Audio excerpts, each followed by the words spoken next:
Yun lamang 5 opisina, yun ang gagamitin for the perfection. Beware of false prophets which come to you in sheep's clothing, but inwardly they are ravening wolves. So yan po ang buhay natin.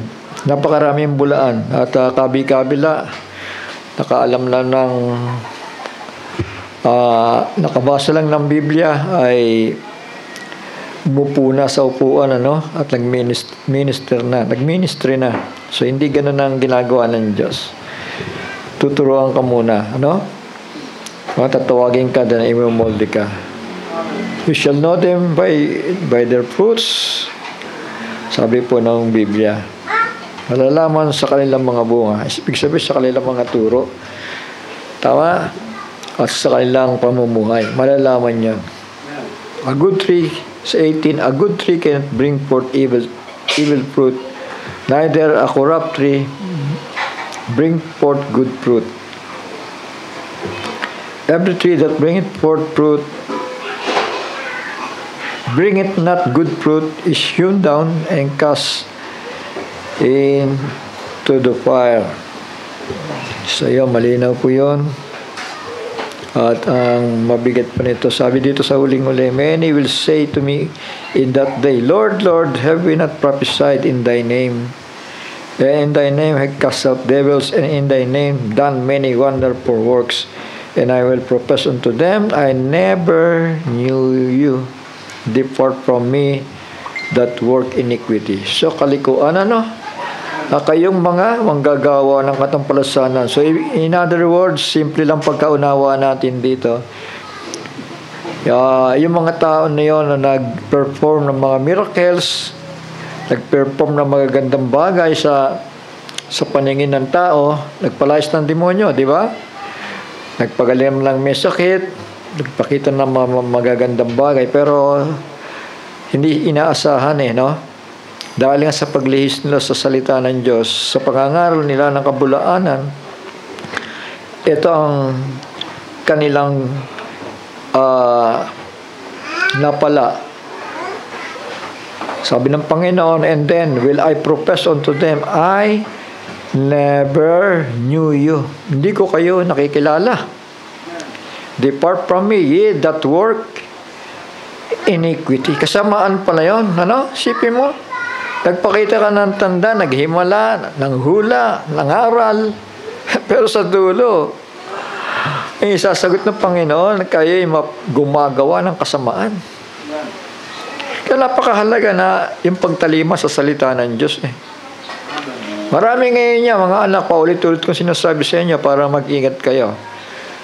Haharap sila sa inyo, napakagalang niya, napakabuti niya. Hihingi pa nga ng panalangin yan Nakala mo, mukhang kaawa-awa, patapos mo ipanalangin, susuwagin ka na nun. Na ang motibo pala, turuan ka. Hindi ikaw ang magtuturo. Ikaw ang tuturuan. You see? Mabuti kung tama, di ba? Handa naman tayo magpakorek, di ba, Brother Johnson?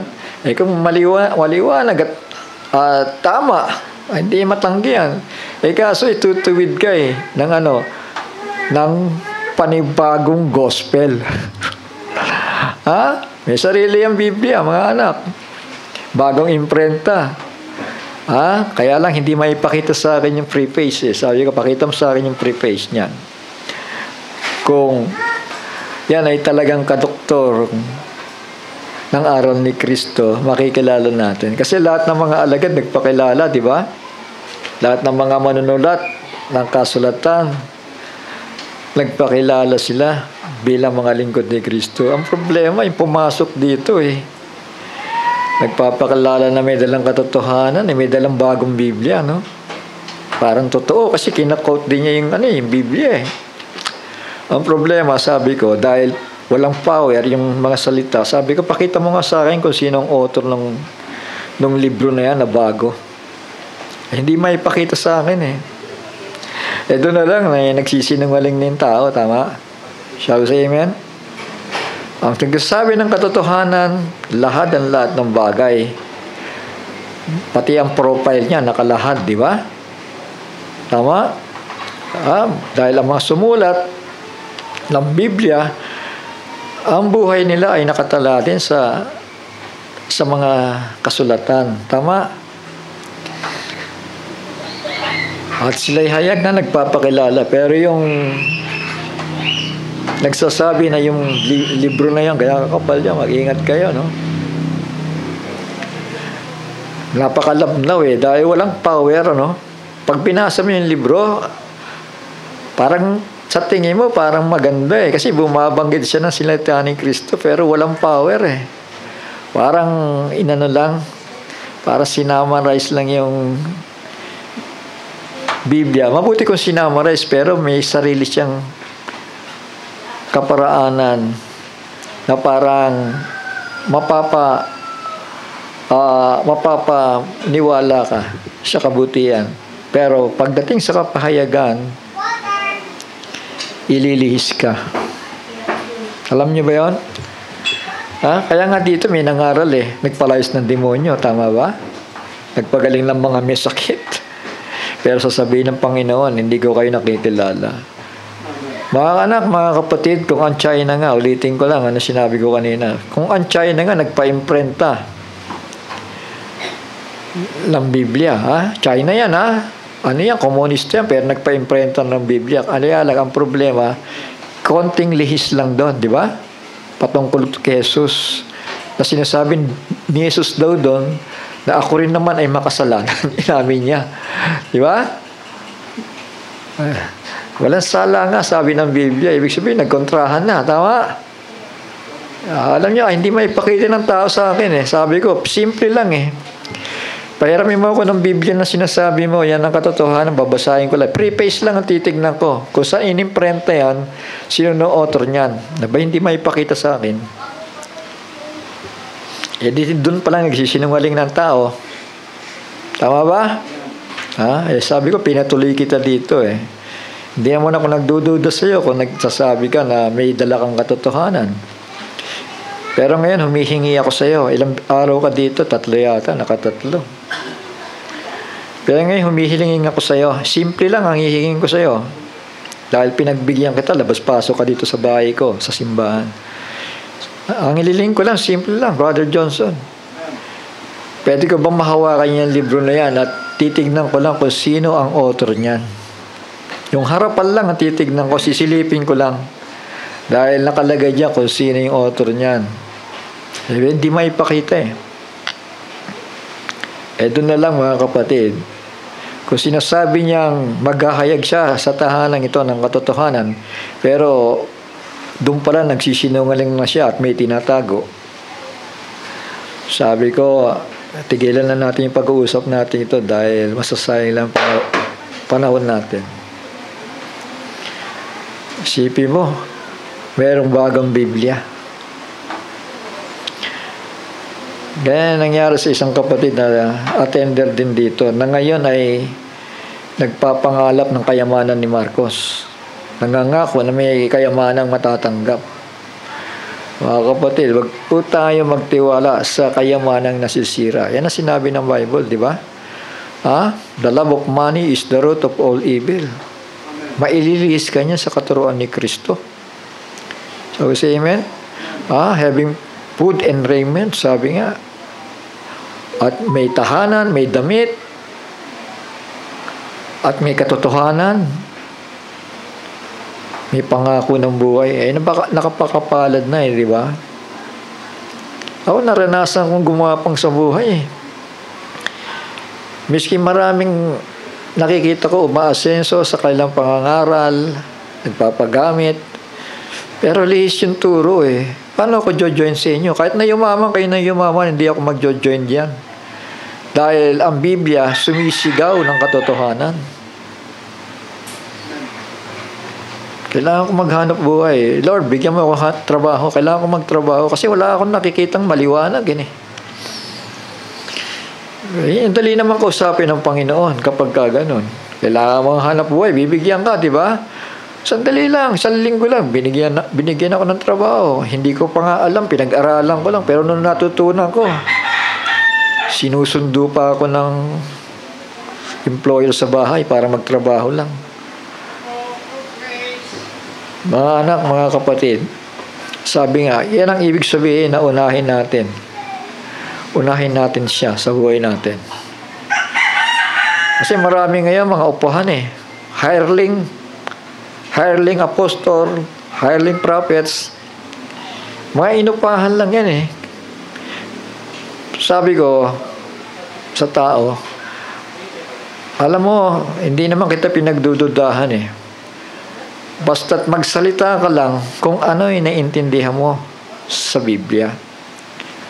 Na hindi mo binabasa yung libro na yan. Kasi may libro siyang ganon, itinuturo sa akin. Binabasa niya, ilihis naman sa Biblia. Nagsasabi din naman ng maganda, pero ililihis ka Kasi ipopokus ka doon na may bagong Bible, dito ka na magbasa, parang ganon. Yung mga Biblia ninyo, yung sinabi ng mga alagad, huwag nyo na paniwalaan yan dahil tao lang yan. Isipin mo, di ba? Sabi ko ba, sino ba sumulat ng 4 Gospel? Di ba tao? Sino ba sumulat ng Epistle? Hindi ba tao rin? Pero, may leading ng Espiritu Santo. Di ba? May leading ng Espiritu Santo. Mga kanak, mga kapatid. Sabi nga, John 17, verse 20. Tingnan natin, Tingnan muna natin doon. Tingnan yung John 17, verse 20. Na ang iniisip ng mga taong ito, dahil sa bago nilang Biblia, isang tabi na ang Biblia nyo. Yun na lang daw ang basahin nyo. Tingnan nyo to, Sabi ng Panginoong Jesucristo, hindi lamang sila ang idinadalangin ko, kundi sila rin naman na mga nagsisampalataya sa akin. Sino man nagsisampalataya? Tayo. Tama?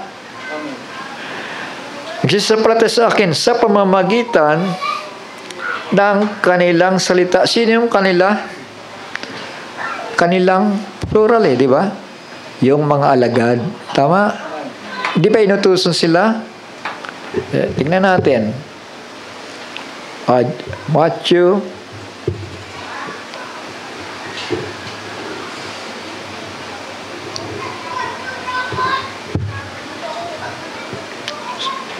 sa dulo, mga anak.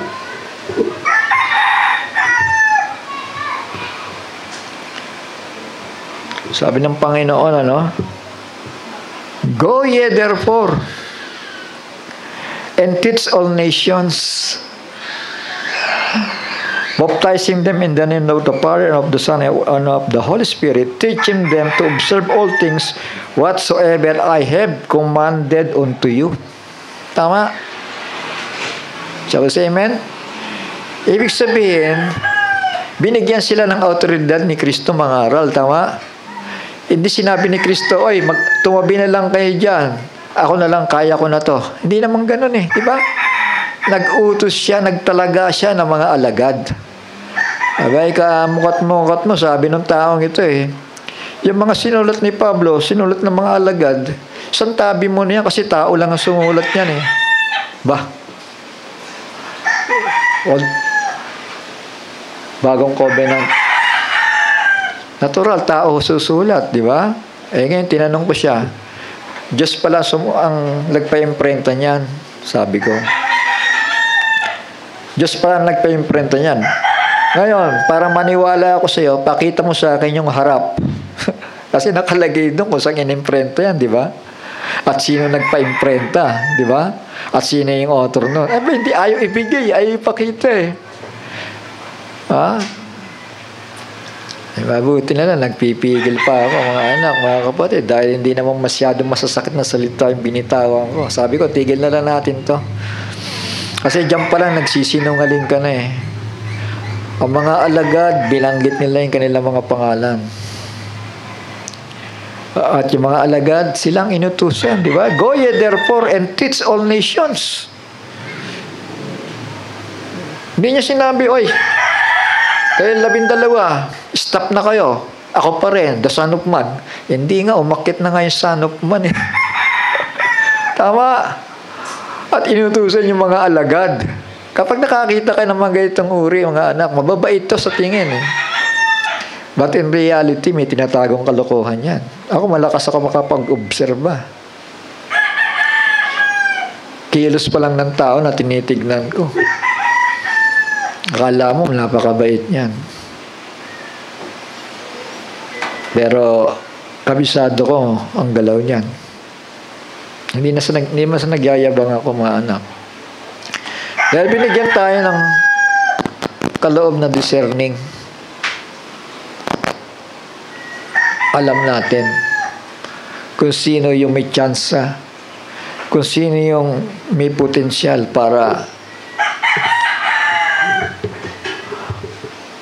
makamtan ng pangako. Kasi kung kilos pa lang, galaw pa lang, lihis na sa kalooban ng Diyos. Hindi tayo mahatol, pero ibinibigay natin sa kamay ng Panginoon. Hindi nga ako nagkamali. Pagdating pa lang ng tao, may patay eh.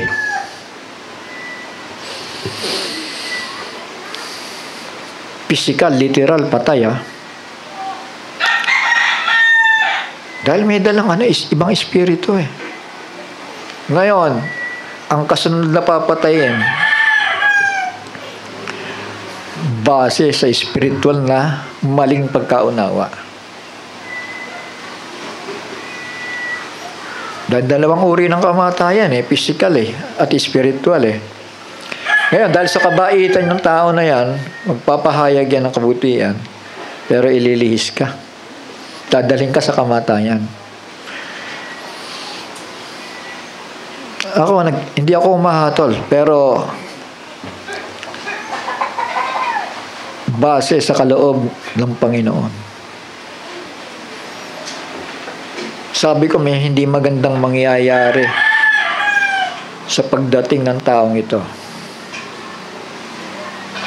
Hindi naman ako nagkamali eh. May patay nga eh. Una, may patay. Sabi ko, delikado to, may patay.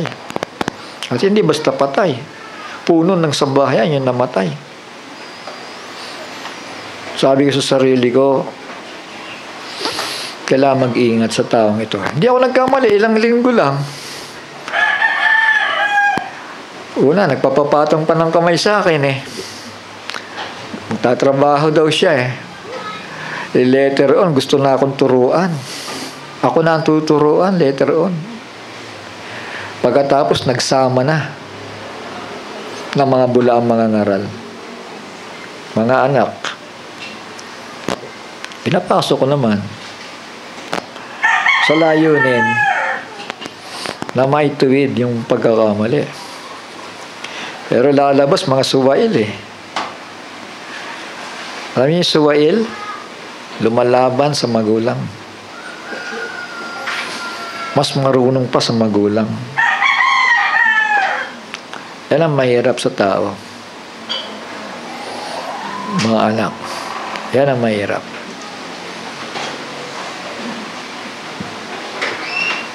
May programa ang Panginoon. Di ba? Sabi sa mga alagad, anong sabi ni Kristo? Ano man ang iyong talian sa lupa, tatalian sa langit. Tama? Ano man ang iyong kalagan sa lupa, kakalagan sa langit. Yan ang awtoridad ng mga alagad. Tama? Pero yung turo ng mga tao ito eh.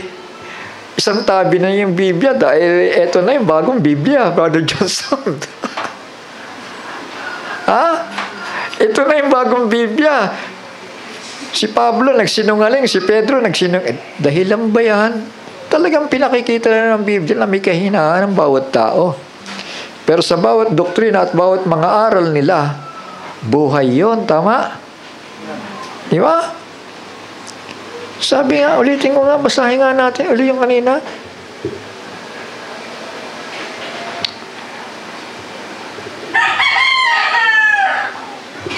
Tandaan natin, sa pangangaral ng salita ng Diyos, walang magkakamag-anak dito.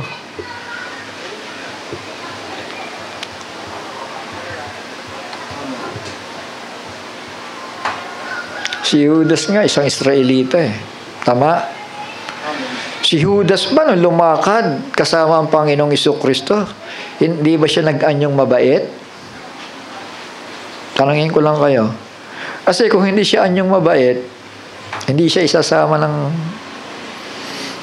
12 sa pangangaral, di ba? Iiwanan siya di ba? Pero magkakasama sila sa bawat meeting, tama?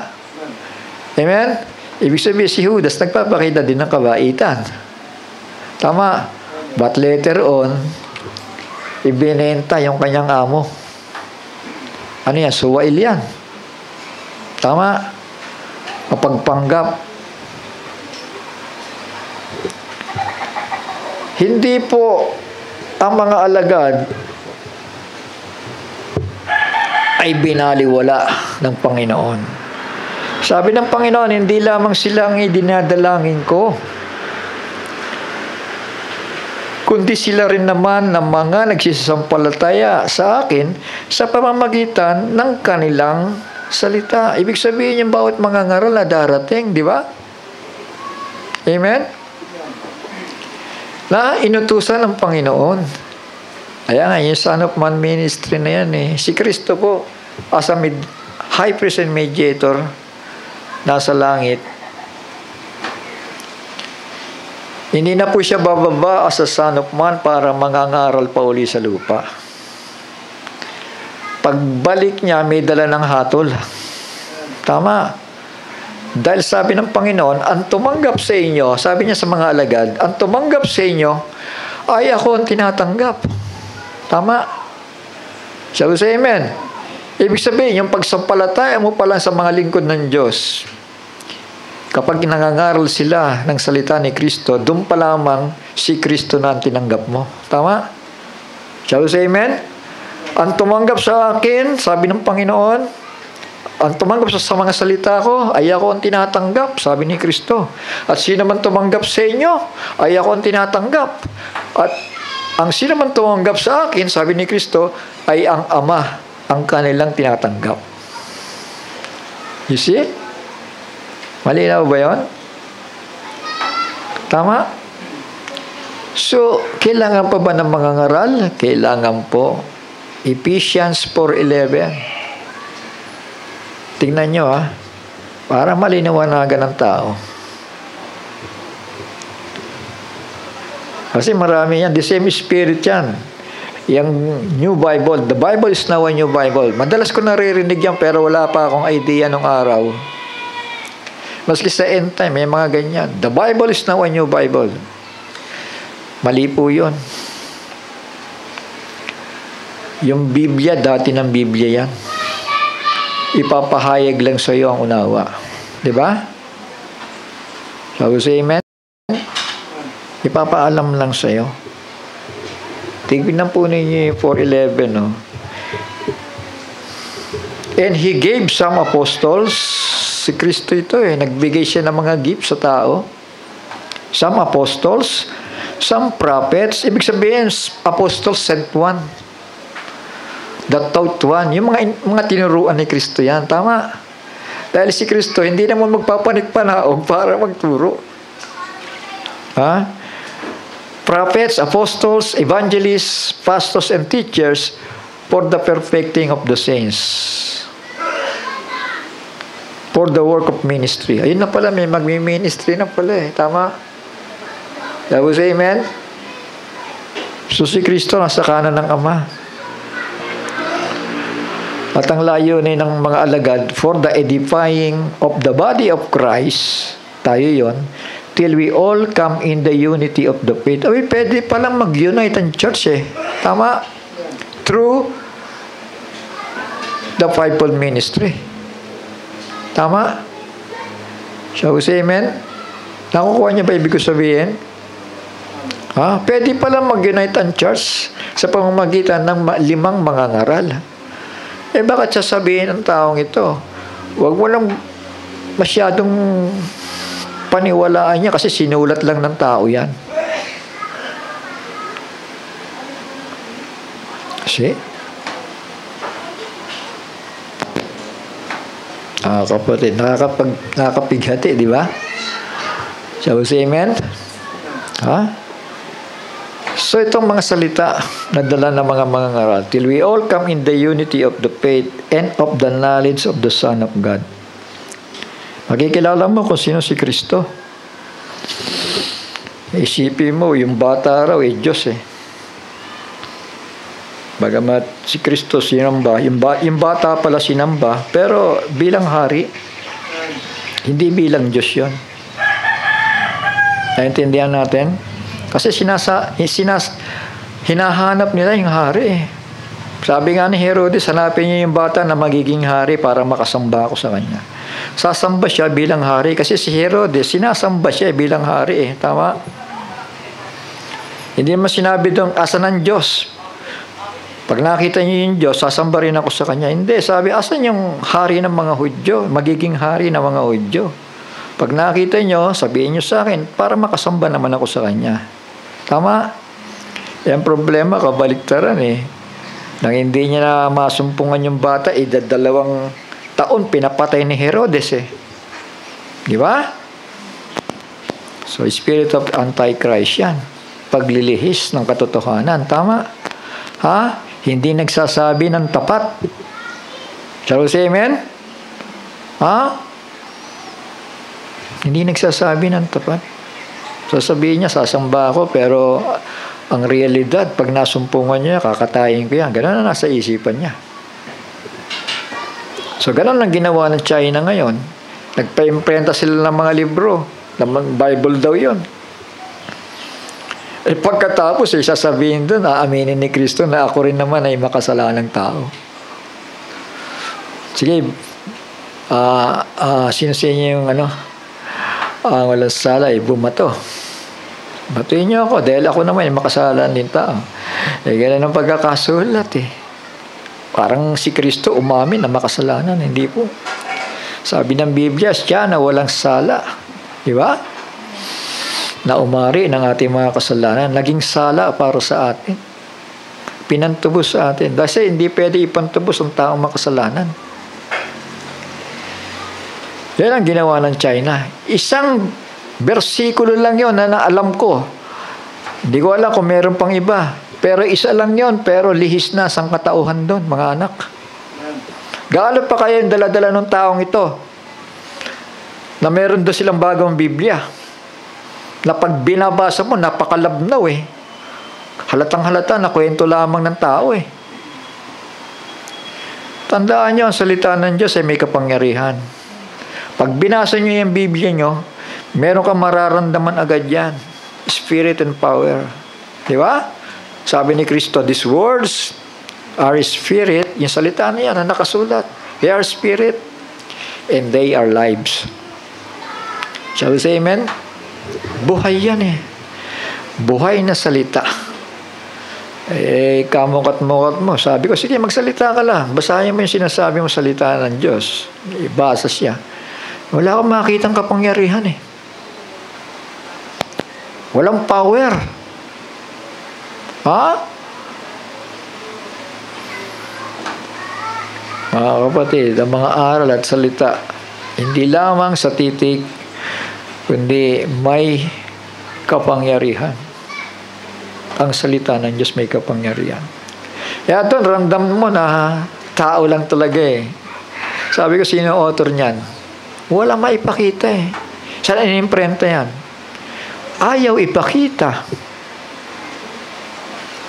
Mga anak, mga kapatid, sugo daw siya. Hindi pwede ipakita ito kahit kanino man eh. Para lang to sa sinugo. Grabe, no? Akala ka ba, nangangaral ka para sa kaligtasan ng tao? Ba't hindi mo sa akin maipakita? Para maligtas din ako. Ay, ginanong ko na lang. Hindi. Bawal ipakita to. Siya lang daw authorize. Pero ang kasulatan, mga kapatid, sabi ko sa kanya, alam mo ba ang kasulatan? Inspired by God yan eh. Nakasulat ang original sa Hebreo. Scroll. Later on, inimprenta yan. Pero hindi yan sinabi na may hawak ng original, oy, wala, hindi kayo authorized, ha? Kami lang. Hindi pinagdamot, di ba? Shall we say amen? Kundi sige, spread the gospel. Sabi nga ng Panginoong Jesucristo eh. Spread the gospel. Preach the gospel. Ha? For the promise is unto you and to your children and to them that are afar off. Di ba? Para sa kanila ang kaligtasan. Ang problema, ganito.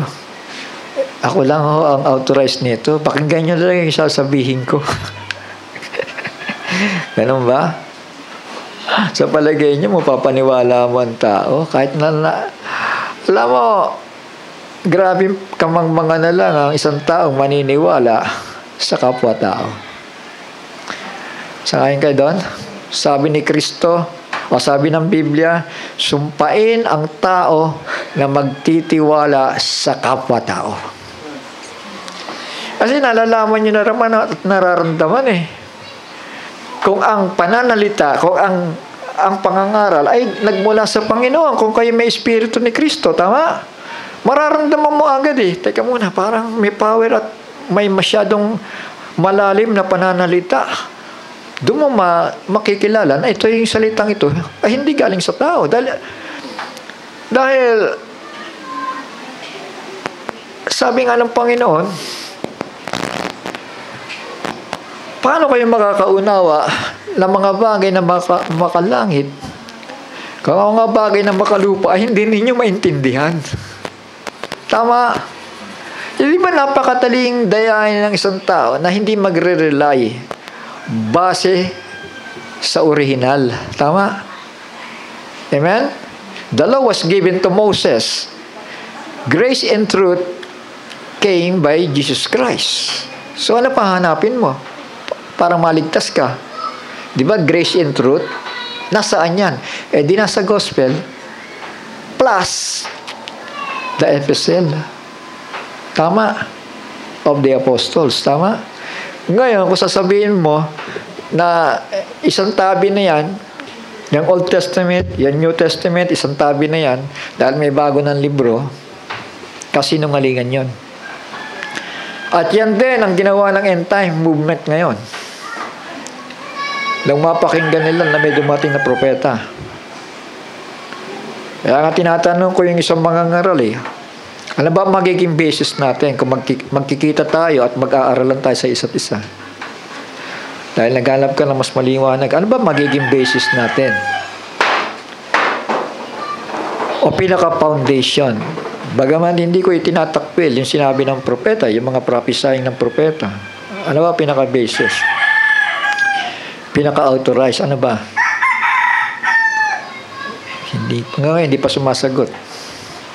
Dahil karamihan sa mga taong ito, ganun, the same spirit na pumunta dito, kailan lang. The Bible is now a new Bible. So, ang gusto nila, yung original na yan, old and new, itabi mo na yan. Ito na yung bago. Yung sinabi ni Brother Branham, yan ang totoo. The Son of Man. Sa panahon ito, the same spirit, Brother Johnson eh. Di ba? The same spirit, the same anointing of the devil sa mga taong ito. Ha? Na binulag ng Diyos ng sanlibutan ito upang papaniwalain sa kasinungalingan ng tao. Alam mo, napakasimpleng bagay, di ba? Makaunawa, di ba? Shall we say amen? Eh, kayo naman siguro nag-aral ng grade 1. Grade 2, grade 3, elementary, high school.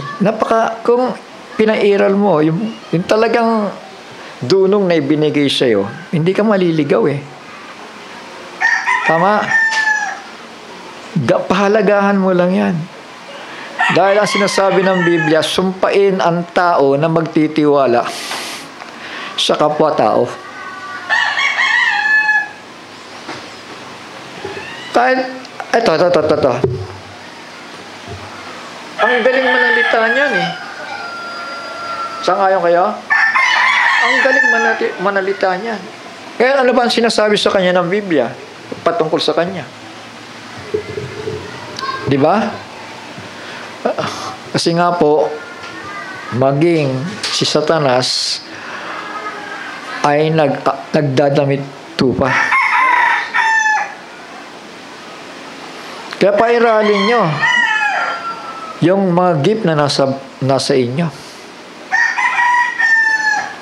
May mga tao nga, binigyan ng gifts mga kapatid. Prophesying, interpretation, speaking in tongues. Mga kapatid, useless yan kung di mo ipapagamit sa Diyos yan. Kung salapi lang yung hinahanap mo, hindi ka mamumunga, kundi mananatili kang hubad, aba, maralita. Babawiin ng Panginoon yan. Nakita naman natin nangyari doon sa lugar na yan, Los Angeles. Ginamit man ang pangalan ng mga anghel. At yung mga bayan doon kala mo talaga banal 'di ba? San Diego, Sacramento. Ang gaganda, 'di ba? Ng pangalan talaga. Kala mo banal na banal talaga pero in reality godless. Godless town. So say amen? In-accept naman nila. Tama? Ang ginawa nila, nagtawanan pa.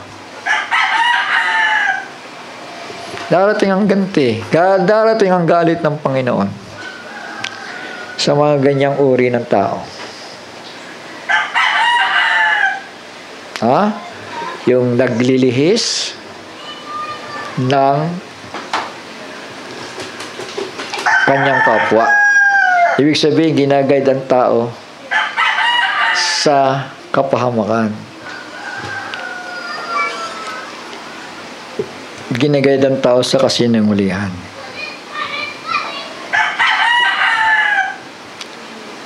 Shall we say amen? So magpakatalino tayo.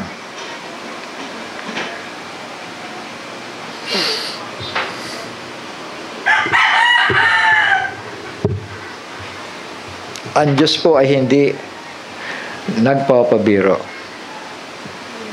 Tama? Kaya yung mga preacher na joker, mga kapatid, minarkahan ko Yung mga joker, yung mahilig maggawin joke ang Biblia, mga kapatid, minarkahan ko, mga kapatid. Pagdating ng panahon, sinipa sila ng Panginoon Kasi hindi naman gawa-gawang biro ito Hindi naman gawa-gawang gawing comedy ang salita ng Panginoon Galatians chapter 6.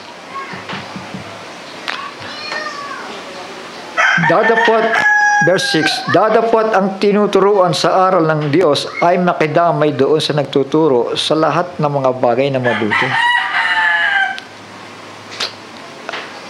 Hindi na kailangan ipaliwanag yan, di ba?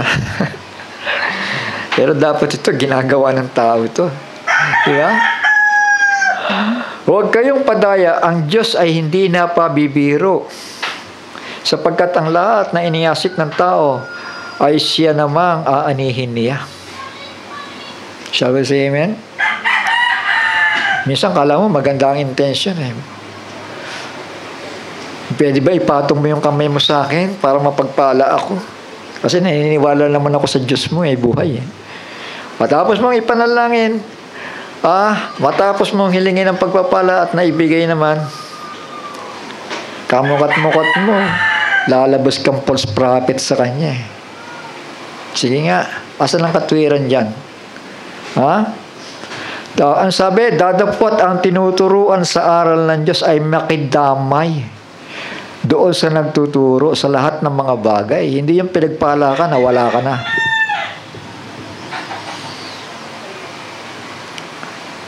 Kung ano yung nangyayari doon, mga kapatid sa Amerika, individually, ang Diyos pwedeng bumawi ng mga pagpapala sa kamay ng mga taong mapagkunwari at hindi marunong magpasakop. Ang tawag daw sa hindi marunong magpasakop, suwail. Tama? Suwail po ang tawag po doon. So yan ang nakakatakot. Hebrew chapter 10, verse 26. Sapagkat kung ating sinasadya ang pagkakasala, isipin mo yan, di ba? Godless town, aminado naman sila, di ba? Na hindi nila inisip na may Diyos na nagbigay ng mga pagpapala sa kanila. Tama? Isipin mo, pinagyaman sila. O baka naman hindi sa mabuting kaparaanan, ano? Yung yaman, di ba? Kaya yumaman, di ba? Pero may mga tao doon na umiiyak. Umiiyak sila dahil nagagalak sila sa Panginoon, bagamat may habag sila doon sa mga kapitbahay. Sabi niya, naawa ako sa mga kapitbahay ko, sabi niya. Dahil ako lang yung nag-iisang bahay na hindi natupok ng apoy. Umiiyak siya dahil tinulungan ako ng Panginoon. Ginamit niya ang pangalan ng Diyos eh. So say amen? May pagtitiwala, hindi nawala ang tiwala niya sa Panginoon Diyos. Pero may mga tao na kahit pagpalain mo, kahit payamanin mo, walang balik eh. Walang balik para magpasalamat sa Diyos. Sa kabaliktaran pa, isusumpa ka niya, sasabihin, sinungaling yan, bula ang propeta yan. Mga anak, pagka ganyan ang kaharap ninyo, sabi ng Biblia, iwanan ninyo yung mga taong wala sa ayos. At huwag nyo silang kakausapin. Kasi tumatalon yung mga spirit ng mga ganyang uri ng tao. Kilala ko ang mga buhay niyan. Mga anak, mga kapatid. Kilala ko ang mga buhay niyan. Kung totoong nagsisi, kasi kung totoong nagsisi, may nagbago, di ba? Mga anak, mga kapatid, lahat ng bagay hayag sa Panginoon. Dahil kung totoong pinagsisiyan ng tao ang mga bagay na ito, hayag yan, di ba? By their fruit, you shall know them. Shall we say amen? By their fruit, you shall know them. Mga anak, mga kapatid, ang kailangan sa tao yung tapat na pagsisisi. Buong pusong pagsisisi. Hindi yan nagtatago sa liwanag. Ayaw ma-expose sa liwanag. Dahil ang kanilang magagawa ay kadiliman. Shall we say amen? Amen. Ano sabi dito? Sapagkat kung ating sinasadya ang pagkakasala, ayan, yung babae na yan, dire-diretso magsalita laban sa Panginoon. At naging katatawanan, mga kapatid.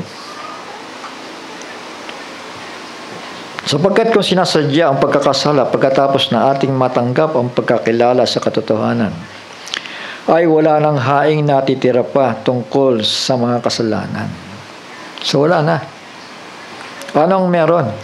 Kundi isang kakilakilabot na paghihintay sa paghuhukom at isang kabangisan ng apoy na lalamon sa mga kaaway. Kaaway ng Diyos. Sabi ni Kristo, sinong umiibig sa akin? Ang nagmamahal sa aking salita. Sabi sa amen. Pero kung sasabihin ng tao, yung gospel, isang tabi nyo na yan, may bagong gospel ngayon. Ano yan? Ibig sabihin, ginagawa mong sinungaling si Kristo. Tama ba? Ha? Sabi pa ng end time, the Bible is now a new Bible, pero puro contradiction. Sabi sa amen. Tumayo kayo, mga anak, sa bato ng pahayag. Tumayo kayo sa kung ano ang sinabi ng banal na kasulatan. Bagong tipan. Diyan tayo nakikipagtipan sa Panginoon. Sabi sa amen? Miski lumang tipan hindi na tayo nagpailalim dun tama? Dahil sinusumpa ang nagpapailalim sa kautusan. Shall we say amen? Kailangan magpailalim tayo sa law of the Spirit of Christ. Maliwanag ba mga anak? Kung ano ang iniutos ni Kristo. Pag-ibig sa salita. Pag-ibig ba sa salita ni Kristo yan? Yung gospel na yan, isang tabi nyo na yan. Sinulat lang ng tao yan. Yung epistle ni Pablo, isang tabi nyo na yan. Kailangan direct from God. Abay, sabi ko, sige nga. Hawak-hawak mo yung libro na yan. Ang Diyos pala, ang diretso nagpa-imprenta sa imprentahan. Sige, ganito yan. Yung harap lang, pakita mo sa akin para malaman ko kung sino ang author at kung saan inimprenta yan. Para malaman ko. Dahil, alam niyo, binabasa niya pa lang, napahinto siya pinabayaan kong basahin niya, maya-maya, kakabasa niya, meron siya hindi maintindihan. Sabi ko, sandali lang, Brad. Eto, sasabihin ko sa'yo. Kung sinasabi mong galing sa Diyos yan, directly from God, ito naman sasabihin ko sa'yo. Ipahiram mo sa akin yung libro na yan. Dahil sigurado ako, merong spelling yan. Hindi maibigay sa akin Pakita mo sa akin. Ibigay mo sa akin. Dahil sigurado ako, merong spelling niya sinasabi mong libro na yan na nanggaling sa Diyos. Hindi mapasilip man lang na gano'n Wala Tinago talaga ng gano'n Nung hihipuin ko lang, hinila agad Anong ibig sabihin yan? Di ba? Doon pala nagsisinungaling na yung tao. Shall we say amen? At sino man ang ahente niyan, huwag yung pananatilihin sa tahanang ito. Dahil ako ang bantay dito. Shall we say amen? Layuan daw ninyo yung mga gumagawa niya. Sipin mo ito.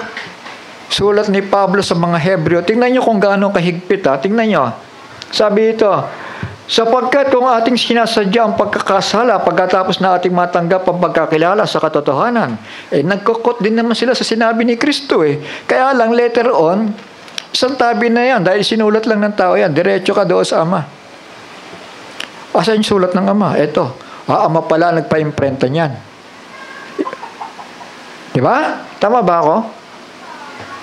Kaya hinahanap ko sino yung mga editor niyan. Alam ko, inedit siya. Merong spelling pa nga Hindi niya maituloy yung pagbasa Nagtatanong pa siya sa katabi niya. Sabi ko, sigurado merong spelling yan. Yung sinasabi mong galing sa Ama. Kung sinasadya ang pagkakasala, ito na yung pagsasadya. Matapos natin matanggap ang pagkakilala sa katotohanan, ay wala ng haing natitira pa tungkol sa mga kasalanan. Wala na.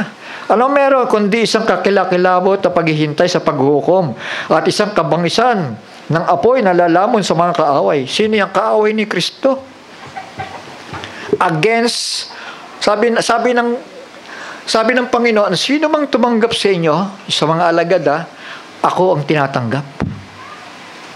Tama. Kung sasabihin ng taong mangangaral dyan, sasabihin niya, taliwas sa sinabi ni Kristo Sasabihin niya, wag niyo nang pakinggan yung mga epistle, yung mga gospel, kasi tao lang ang sumulat yan Mga anak, mga kapatid, kayo humatol. Kung ano dapat gawin sa mga ganyang uri. Judgment begins at the house of God. Shall we say amen? Sabi ni Pablo, layuan ninyo yung walang mga kayusan. Kahit anong kagalang-galang sa paningin mo, sa mukaan, pero sa talikuran yan, sisiraan ang buhay mo niyan. Niwala ba kayo? Dahil si Satanas ay nag-aanyong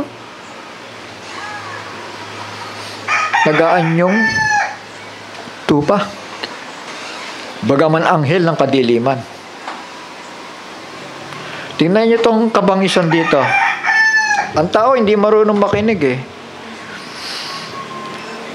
magpawalang halaga sa kautusan ni Moises, sa patotoo ng 2 o 3 saksi ay mamamatay na walang awa. Under the law yan. Tama. Pagka araw ng Sabat, hindi ka sumamba, pag nadaanan ka dyan, may mga taga-bato doon. Amen? Aabutan ka talaga ng bato doon hanggang matodas ka. Araw ng Sabat, araw ng kapistahan, naghahanap buhay ka, pag nasumpungan ka, todas ka. Ganon kahigpit sa kautusan. So, say amen. Pero under the law of Christ, under the grace tayo.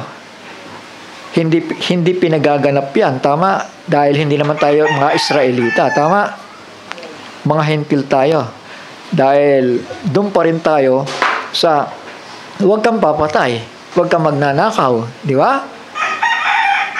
Tingnan mo ang magpawalang halaga sa kautusan ni Moises sa patotoo ng 2, 3 saksi ay mamamatay na walang sala. Ito, gaano kayang higpit ang parusa sa akala ninyo ang hihahatol na nauukol doon sa yumurak sa anak ng Diyos?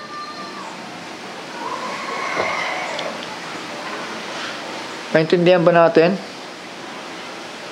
Kapag niyurakan mo ang anak ng Diyos, tandaan natin si Kristo po ang salita ng Diyos.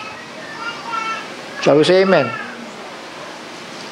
Ngayon, pag sinabi mong wag na yan, may bago na kaming Biblia dito, wag nyo nang intindihin yan. Niyurakan mo ang anak ng Diyos. Tama? Sabi sa amen. In the beginning was the Word was with God. The Word was God, and the Word was made flesh. Sino yan? Si Kristo. Na nagsasalita ng salita ng Diyos. Tama? Sabi ng Panginoon, ang sino bang tumanggap sa inyo, kayong mga alagad ko? Sino bang maniwala sa inyong mga salita at sumampalataya? Ay ako ang kanilang sinampalatayanan. Pero kabaliktaran Huwag nyo na intindihin yan dahil may bagong Biblia na. Kaya nag-share sa akin parang nagkikwento walang kapangyarihan, ang haba ng sinabi walang power hinihintay ko yung mga quotation pero wala Bagaman nandun yung verse, pero pag binasa mo yung verse mo dito, iba doon sa sinasabi ng tao. May bahagya. Pero sa kabuuan, ililihis ang tao. Kaya pag nakikita ko yung post ng tao na yan, wala lang bersikulo, wala lang the same thought or the same words. Written word, wala na, hindi na the same. Kundi, corrupted na. Sinangkapan na ng kaisipan ng tao. Paano ka magkakaroon ng revelasyon sa ganong kaparaanan? Tama ba? Paano ka mabibigyan ng kapahayagan? Kung halimbawa, okay, si Pablo, wag na natin paniwalaan na halimbawa. Paano naman yung sinabi ni Pablo? Or the Lord will descend from heaven with a shout, with the voice of archangel, and with the trumpet of God. Ano yan? Rapture yan Tama? Pag sinabi mo, huwag na natin paniwalaan yan, napakalihis ng tao. Mapalad ang bumabasa at dumidinig ng mga aklat ng hula. Sino bang sumulat ng aklat ng hula? Hindi ba tao? Si John the Beloved, siya po ang sumulat ng aklat ng hula, ang Book of Revelation. At sabi po doon, mapalad ang bumabasa, dumidinig, at tumutupad. Nandun na nga lahat Kaya sasabihin mo, ay huwag na yung pakinggan si Juan. Huwag na pakinggan si Pablo. Kasi may direct to from God Itong libro na to, direct from God to Kaya nga sabi ko, sige nga, direct from God yan. Pero sigurado ako sa'yo, mayroong spelling yan. Kasi habang nagbabasa siya, hindi niya maituloy eh. Nagtanong pa siya sa katabi niya eh. Pero madidiscern mo na walang power yung mga salita. Huwag tayong padaya, mga anak. Dito ay may kalayaan kayo. Pumili ng simbahan na gusto niyong puntahan. Maski mga anak ko, hindi ko kayo tinatalian dito. Wala akong pinipilit, wala akong pinipwersa. Dahil ayoko na kung ano man yung naunawaan ko sa salita ng Diyos ay magkakaroon tayo ng pagkabahabahagi. Kundi ang sinabi ni Pablo, magkaroon tayo ng isang kaisipan lamang. Di ba? Madalas natin binabasa yun, Brother Johnson, di ba? Magkaroon lamang tayo ng isang pananalita, isang kaisipan. Dahil ayon ng Diyos yung may pagtatalo-talo. Ang problema, mga kapatid, sobrang bait ng tao pero naghasik ng kaguluhan eh. Pero hindi siya ubra dahil ang good man of the house nagbabantay. He will not suffer his household to be broken. Pero may dalang salot yung tao na yan. Sigurado ako. Kasi pag upo dito niyan, may patay. Sabi ko, hindi maganda. Hindi magandang pangitain yan. Hindi naman ako nagkamali. Kasi later on, dala-dala na yung mga false prophet eh. Ha? Sabi ko. Kaya importante maging sensitibo tayo, mga anak. Sa salita ng Diyos. Sa salita ng Diyos. Gaano kayang higpit na parusa? Ito ngayon. Sa akala ninyo, ang ihahatol ng nauukol doon sa yumurak sa anak ng Diyos. Abay, mas grabe pa pala ang hatol na ibibigay sa mga ganong uri ng tao. So, say amen? Tingnan nyo yung nangyari ngayon. Billion ang mga halaga ng bawat bahay. Million dollar. Pag kinumbit mo sa peso yun, billion yun. Tama ba? Mangyak-yak na nga yung mga matatanda kasi itong bahay nito, 60 years na sa amin to pero wala na. Meron din naman umiiyak. Naiiyak siya. Hindi dahil nasunugan, kundi naiyak siya dahil sa mga kapitbahay niya na nasunugan. Umiiyak siya kasi sabi niya, naiiyak ako para sa mga kapitbahay ko dahil ako lang ang natirang hindi nasunog. Kaya nagpapasalamat ako sa Panginoon. May Panginoon siya, may kinatatakutan siya eh. Tama? Kahit anong ipon-ipon mo dyan, kung ang Diyos ihuhuli mo sa buhay mo, tanda mo ito, sasabihin ko, babawiin ng Diyos yan. Dahil hindi ka nagpapasakop sa gawain ng Diyos.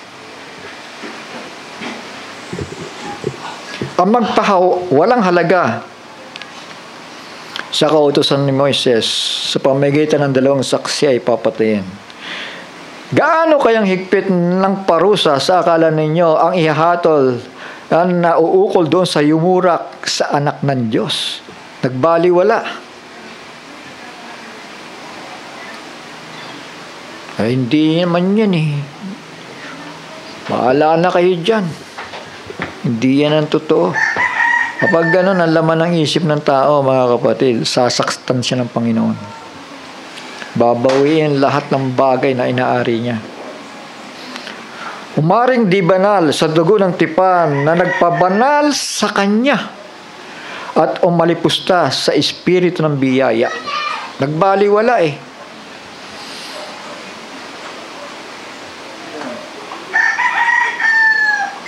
Sapagkat aking nakilala yaong nagsabi, akin ang paghihiganti. Sino yan? Ang Panginoon. Ako ang gaganti. At muli, huhukuman ng Panginoon ang kanyang bayan. Lahat tayo haharap. Lahat tayo hahatulan. Base sa ginawa ng tao.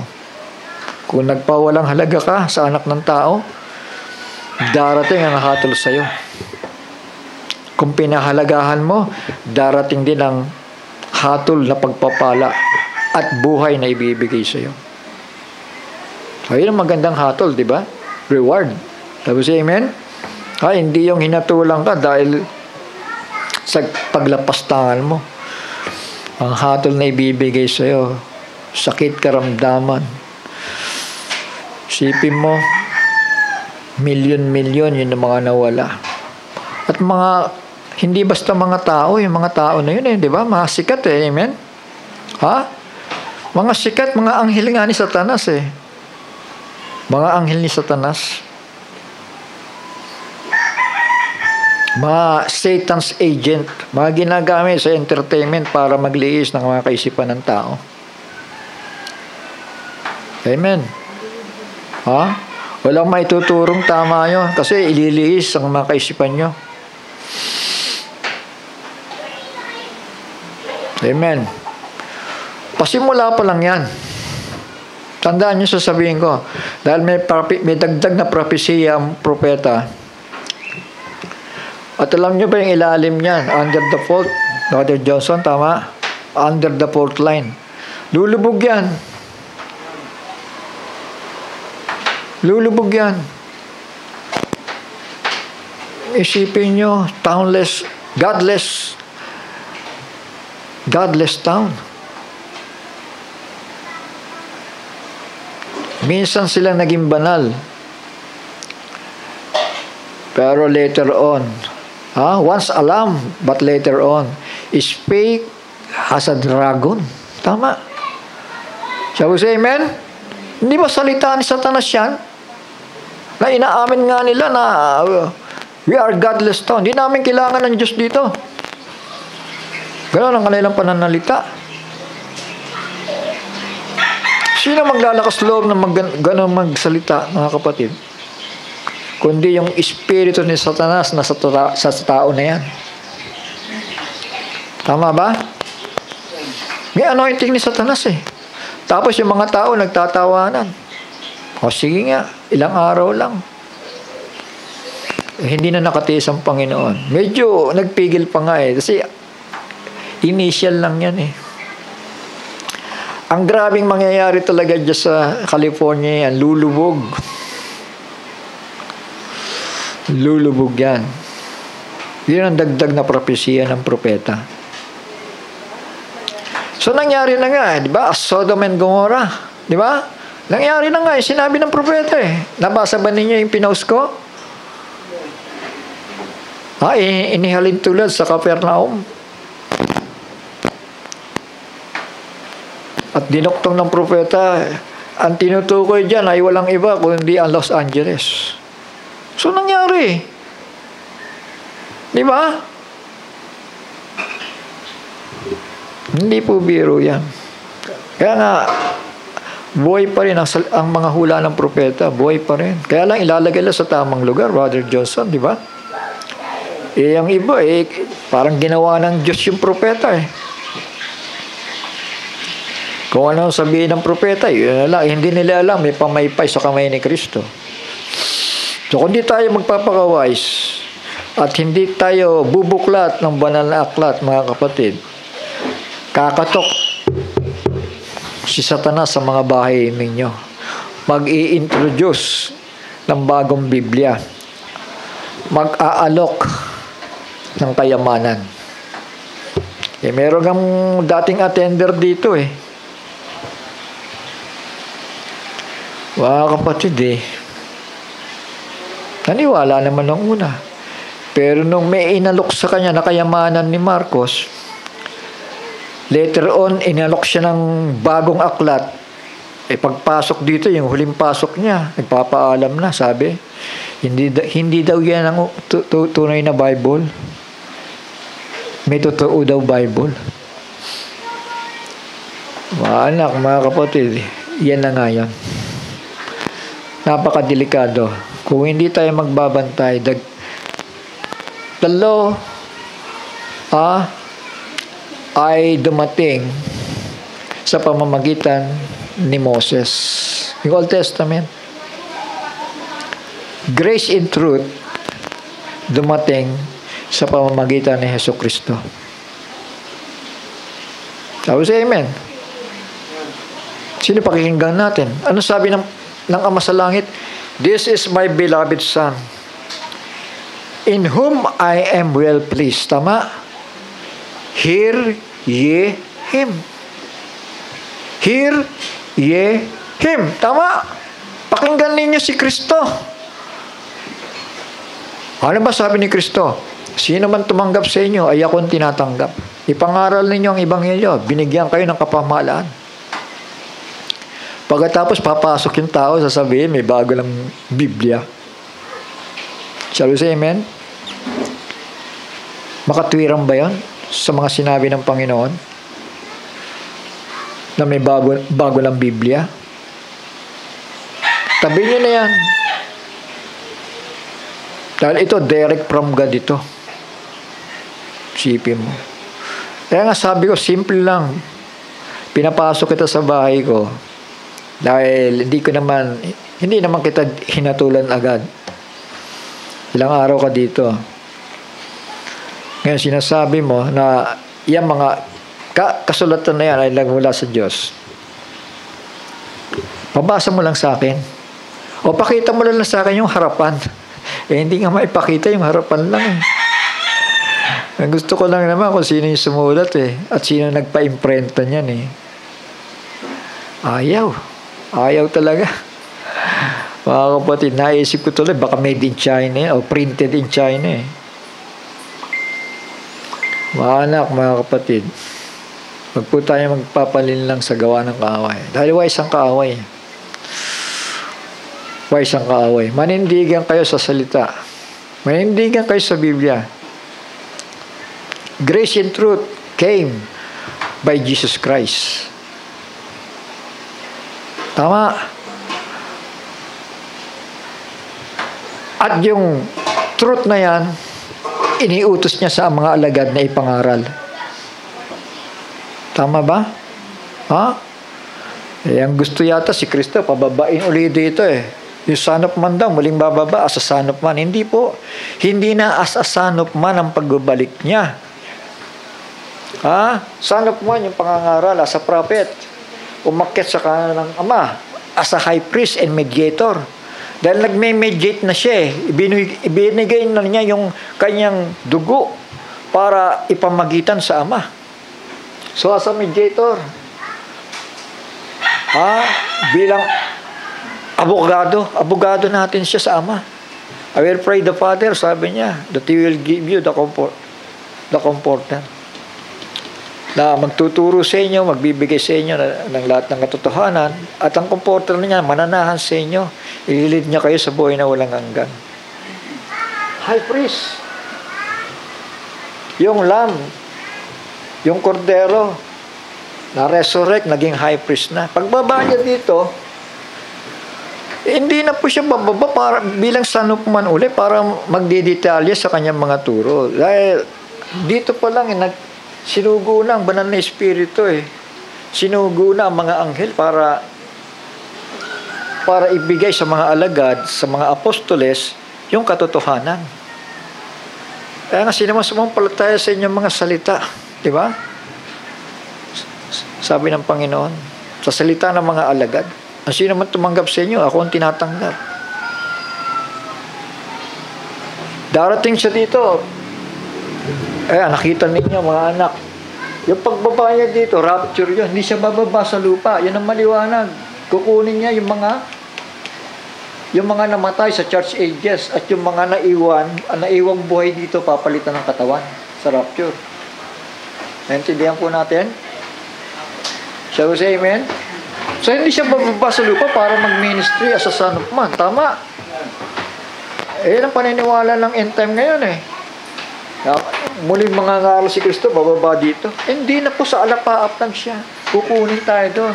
1 Thessalonians 4, 13, 14, 15, 16 hanggang 17. Tsaka yung 1 Corinthians chapter 15, 51, 52, 53. Nandun yun.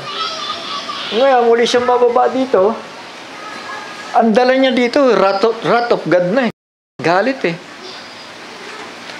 Dahil yung mga antikristo na nandito, gusto siyang labanan sa Megiddo, iipunin sila lahat doon. Yung mga sundalo na yun. Sundalo ng antikristo, iipunin lahat sila sa Megiddo. Bakit sa Megiddo? Dahil alam nila ang hari ng mga hari bababa sa Jerusalem. Di ba? Alam niyo ba yung Megiddo, tsaka norte yan. Yung Megiddo, northern ng Jerusalem yon. Aabangan nila si Kristo doon sa kanyang pagbaba. At gigirahin nila yung mga nagbababaan doon, mga banal. Akala nila mananalo sila. Kasi demon possessed na yung mga tao na yan eh. Possessed by Abaddon. Anak, mga kapatid. So, umiwas tayo sa galit. Kasi miski sabihin mo anak ka na ng Diyos, hahatulan ka pa rin ng Panginoon eh. Sabi ng Biblia, lahat tayo haharap sa judgment seat of Christ. At hahatulan tayo base sa ating mga ginawa. Gaano kayang higpit? Di ba? Ibig sabihin, mas mahigpit ng parusa sa akala ninyo ang ihahatol na nauukol doon sa yumurak sa anak ng Diyos. Ibig sabihin, under the gospel to, under the grace ito. At umaring di banal sa dugo ng tipan na nagpabanal sa Kanya. At umalipusta sa espiritu ng biyaya. Binaliwala eh. Kaya iniisip ng tao ngayon, hindi, under the grace tayo. Wala ditong taga-bato. Kung tayo may kasalanan, walang taga-bato dito. Nagbaliwala naman. Tama? Pero tandaan natin, sabi ng Panginoon, sapagkat aking nakilala yaon nagsabi, akin ang paghihiganti. Yun ang mabigat ngayon. Si Kristo pala ang gaganti.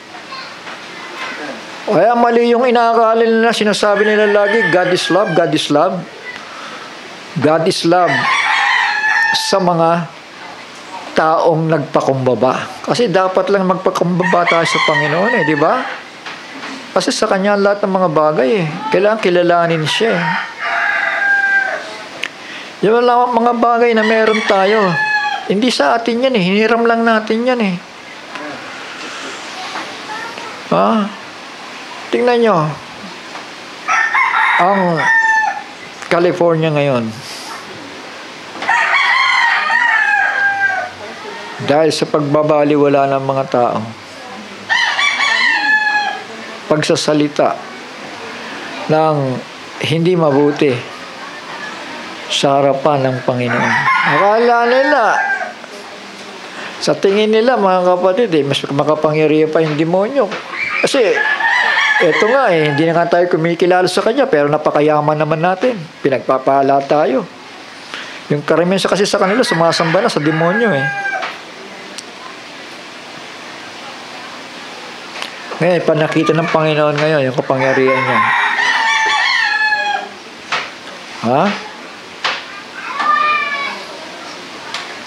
Sabi nga, di ba?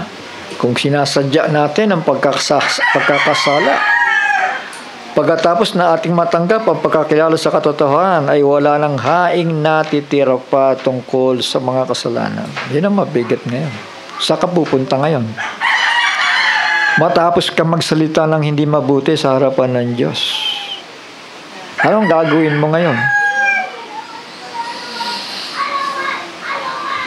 Tandaan ninyo, dalawang uri ang kasalanan. Isang kasalanang pinapatawad at kasalanang wala nang kapatawaran. Ano yung walang kapatawaran? Yung pamumusong sa Espiritu. Sabi ng Panginoon, ang sino mang magsalita ng kapusungan sa banal na Espiritu, kailanman wala nang kapatawaran mula ngayon at sa mga panahong darating. Kahit pagsisihan pa niya yan, wala na. Dahil hinatulan na siya ng Panginoon. Yun ang nakakatakot. Yun ang kailangan makaiwas tayo. Dahil ang Diyos ay hindi nagpapabiro. Diba? Maraming nagbibiro eh. Pagdating sa Biblia, pagdating sa Kristo, binabanggit talaga yung pangalan niya. At nagbibiro, nakakatakot yun. So, say amen. Sasaktan ka ng Panginoon eh. Hindi hahaba ang buhay mo. Sabi ng Panginoon, akin ang paghihiganti. Ako ang gaganti. At muli, huhukuman ng Panginoon ang kanyang bayan. Kakilakilabot na bagay ang mahulog sa mga kamay ng Diyos na buhay. Dapat alalahanin ang mga nakaraang araw na sa mga yaon pagkatapos na kayo'y maliwanagan. Ay nagtiis kayo ng malaking pakikilaban ng mga pagbabata. Nang una ay naging isang katawa-tawa dahil sa mga pagkasiphayo at gayon din sa mga kahirapan. At sa ikalawa ay naging kasama niyaong mga inaring gayon. Sapagkat kayo nangahabag sa may tanikala at tinanggap ninyo ng buong galak ang pagkaagaw ng inyong pag-aari. Ibig sabihin, binaliwala nila, sa inyo na yan. Basta akin si Kristo. Yun ang ibig sabihin dito. Palibhasa sa inyong nalalaman, mayroon kayo sa inyong sarili ng isang pag-aaring lalong mabuti at tumatagal. You see? Kaya kahit anong liyaman nila eh. Ang gaganda ng mga bahay nila, ang gaganda ng mga damit nila, at mga sasakyan, mga kilala, mga Diyos na sa libutan nga yan eh. Mga sinasamba ng salibutan yung mga tao dyan eh. Mga celebrity. Huwag ninyong itakwil ang inyong pagkakatiwala o yung inyong pagkakatiwala sa Panginoon.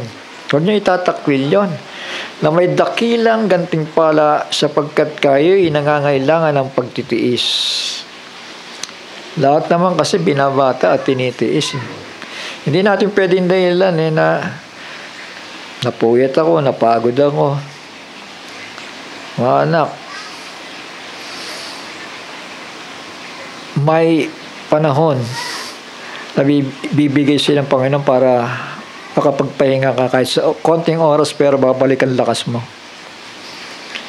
Pero yung oras ng pagtitipon na inilalaan mo para sa material na bagay,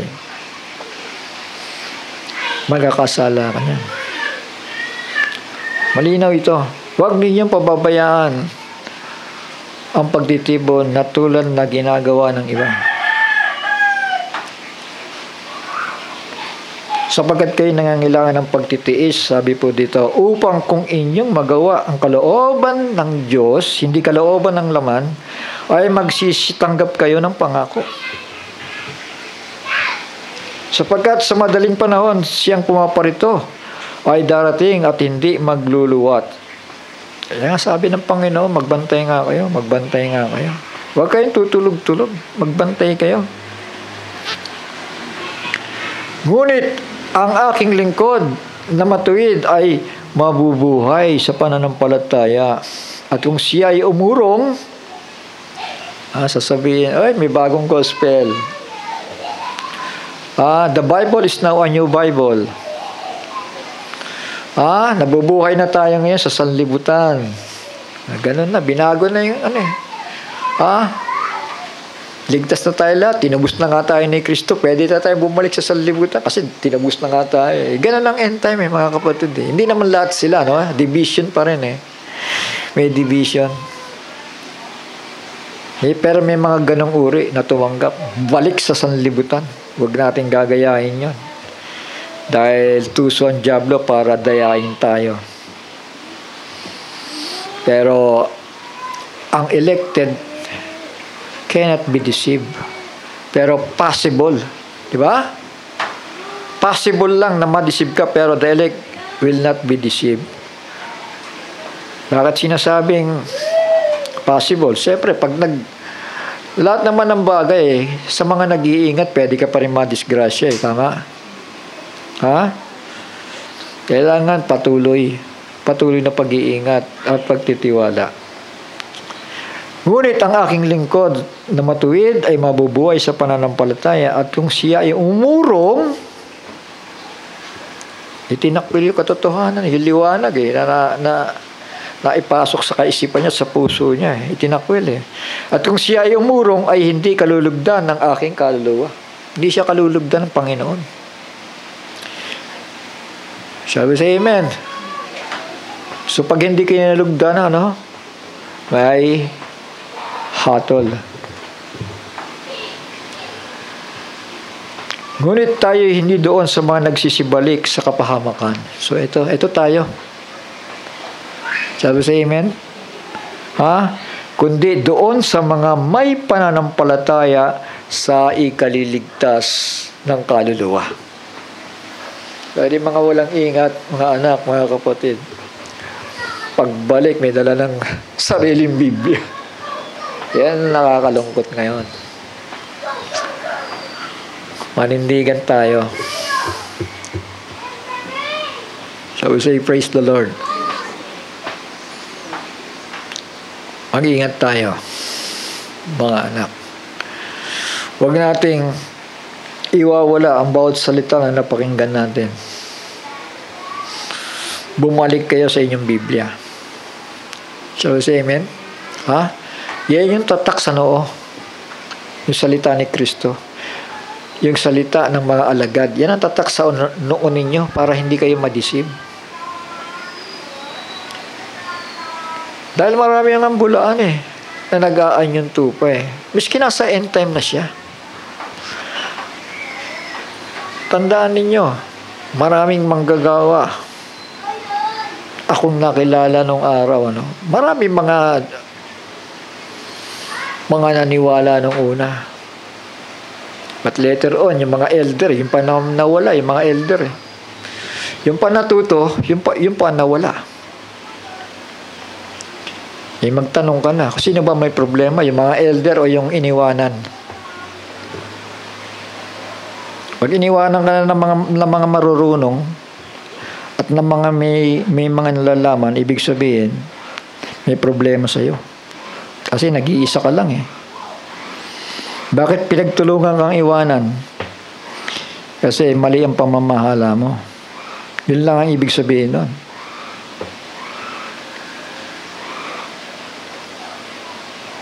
Pero kung may mga matitira pa rin, susuporta sa'yo,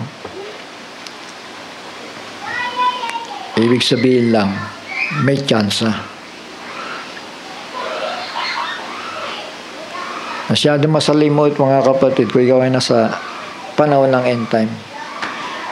Kasi kailangan maging mapanuri ang bawat isa sa atin Malapit na pong dumating ang Panginoon. Hindi na ito biro-biro. Dahil sabi nga, ang magpahawala ang halaga sa anak ng tao.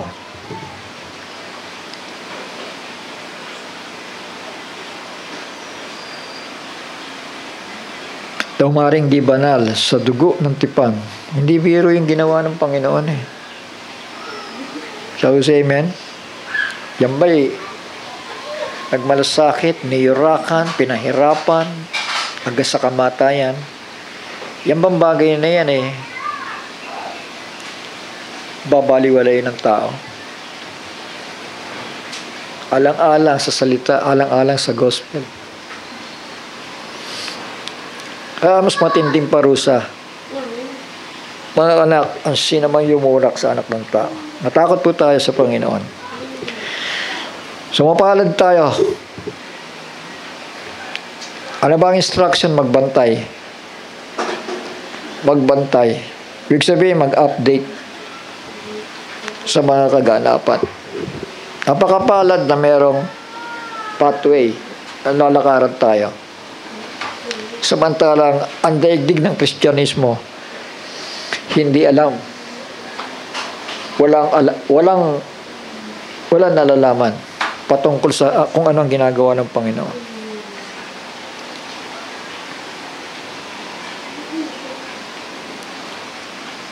Sa pagsigaw, mga anak ng 7 kulog,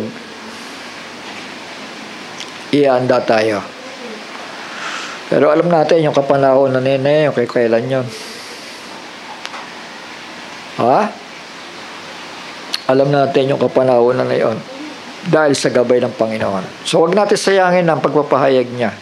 Dahil yung pagpapahayag ng Panginoon, langis yan. Langis yan sa mga ilawan ninyo. Ha? Kasi pag natuyuan yung langis ninyo, ayaw mong tendency niya sa ilawan. Mamamatay yung ilawan eh. Kaya ako nga, experience ko kapag nung araw, matagal akong hindi nagbukas ng Biblia. Ano ba yan? Ano ba yan? Ganyan ang mga tanong ko sa sarili ko. Ano ba yan? Ano ba yan? Kalaw ko ng buhay. So, ganun yan. Dahil faith cometh by hearing, and hearing the word of God. Patuloy na pakikinig yan, mga anak. Patuloy na paglakad. Dahil yung mga mangmang, halimbawa na rin yan eh. Katulog. At hindi nagdala ng langis. Kailangan alam mo ang programa ng Panginoon eh. Kasi kapag alam mo na gano'n ang programa niya, na rapturing faith ang hahanapin, kailangan magbantay ka na. Kailangan mag-ingat ka na. Kailangan maging aware ka na. At hindi ka magbabaliwala.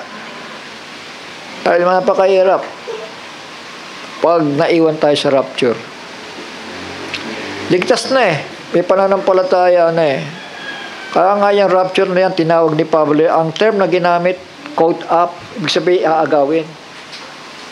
O bakit aagawin? Aagawin nga sa kamay ng Diablo. Dahil siya magro-rule sa mundong ito. Kaya aagawin ang ginamit ng terminolohiya. Dapat aware tayo doon, mga anak. Dahil sa libutan ito ay hindi pa ito ang kaharian ni Kristo. Sangayon ba kayo? Kundi ito ay kaharian ng Diablo ito, mga anak. Lahat ng uri ng kasamaan nandiyan pa. Kaya kukunin tayo, agawin tayo. Yan ang kaigihan at kabutihan ng Panginoon.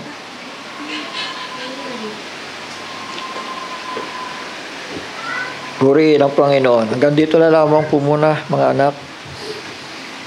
At simpleng bagay ang hinihingi ng Panginoon. Magpatuloy tayo at mahalin yung kanyang mga salita. Sige po, sandali tayo yung muko, mga anak. Ama namin banal at makapangyarihan sa lahat, muli minsan pa nagpapasalamat kami sa mga salitang amin narinig at mga paalala mo, Panginoon. Matunay na ito ay buhay.